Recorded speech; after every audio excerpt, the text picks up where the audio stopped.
Caddo Lake is a 25,400-acre lake ground in Bow on the border between Texas and Louisiana. For our rural farm, 1,500 acres of the lake ground will be reserved for the farm and the families that occupy it. 300 acres will be used for other growing methods and cattle locations. Each family of 4 will have 2 acres of their own to grow, live, and sustain a life there, meaning there will only be 600 families living on the farm at once. The carrying capacity of the area would be 4,800 individuals.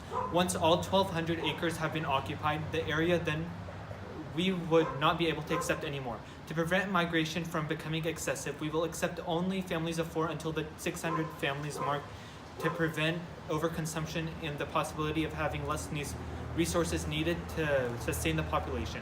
Each family will receive their own materials and the same amount of resources needed to start from the beginning to ensure everyone has the same chance of succeeding as others. Possible natural disasters that could happen would be high and low lake levels, severe storms, storm waves, and storm surges, shoreline erosion, ice heaves, landslides, and rare large edge waves, usually associated with low pressure systems or cold fronts. Green spaces with trees, grass, etc. will not be harmed with the idea of infrastructure. We will prevent any deforestation due to habitat loss and other environmental issues. The ideal population count for the farm would be 4,800 individuals.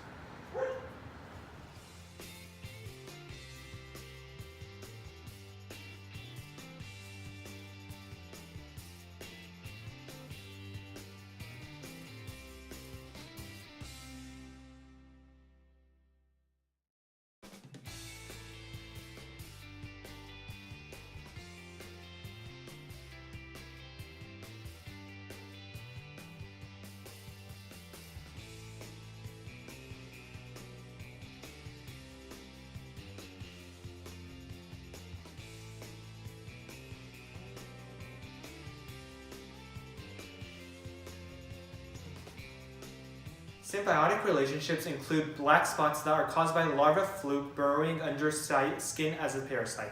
The bullfrog uses the rock as a platform to rest, and the rock is not harmed whatsoever, which is commensalism. Abiotic factors include the amount of sunlight, temperature, oxygen. The climate is subtropical, characterized by hot, humid summers and mild winters, with an average summer temperatures of 81 degrees Fahrenheit and an average winter temperatures of 46 degrees Fahrenheit. Caddo Lake has fertile soil that enriches and helps the crops as well as the lake thrive in the various seasons, which contains all the nature nutrients for the plants as well as the other nutrients. Predators include alligators and raccoons. Southern red oak and post oak are common tree species. Common understory shrub species include wax myrtle, farkleberry, red buckeye, and flowering dogwood.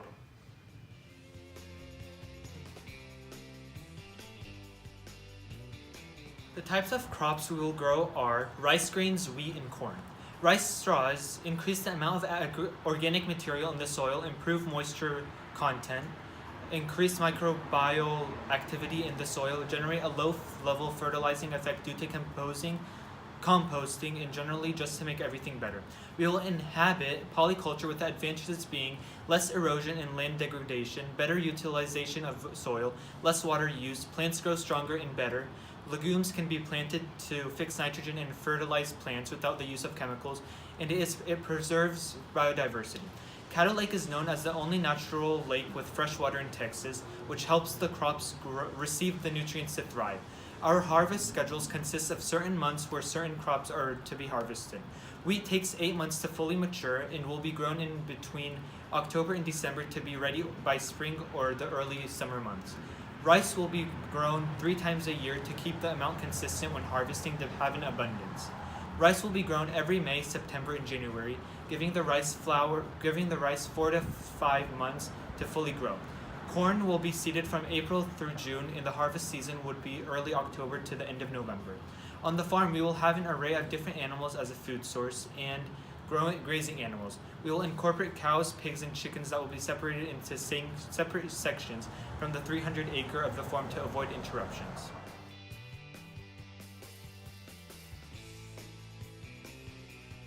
Thankfully, due to the abundance of fresh water from the lake next to us, we will be able to not only have fertile soil, but an opportunity to obtain water without a problem to water the crops and provide for the cattle and animals. We will manually irrigate the land and fields from the lake with no source of fossil fuels or We do not have electricity. any pesticides available, so we will have row covers for every row of crops to prevent any pests. We will introduce the idea of growing organic crops, rotating vegetable crops after a harvest, harvesting regularly, spreading the plants out to avoid moisture buildup and fungal problems. To incorporate IPM, we will identify certain pests that may become an issue to the land and crops. Learn about pest biology, we will determine the pest travel patterns, and we will identify all our control.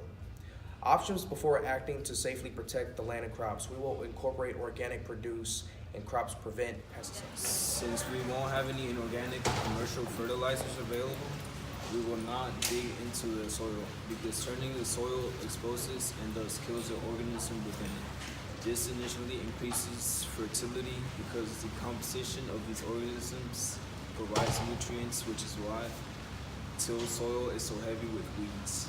We will mulch the top of the soil of the land. Mulching protects the soil and organisms in it, traps moistures, and as well builds new layers full of nutrients rather than allowing the old ones to wash away. In a forest, organic debris just piles and piles atop the soil surface, both protecting and On the farm, we will have an array of different animals as a food source and grazing animals. We will incorporate cows, pigs, and chickens that will be separated in separate sections of the farm to avoid interruptions. The cows will be in a section where grains and grass are grown.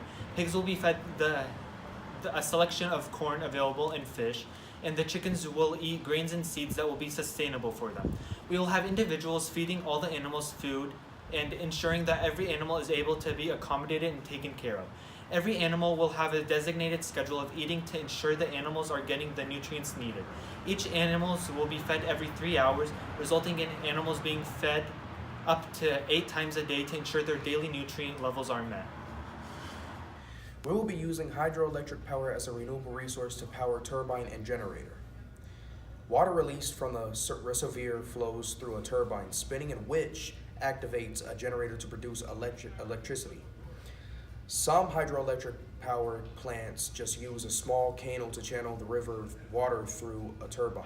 The benefits of hydropower include no pollution produced, domestic energy source, can provide flood control using the water for multiple uses. The disadvantages include the water can disrupt fish migrations and people and habitats can be displaced or destroyed.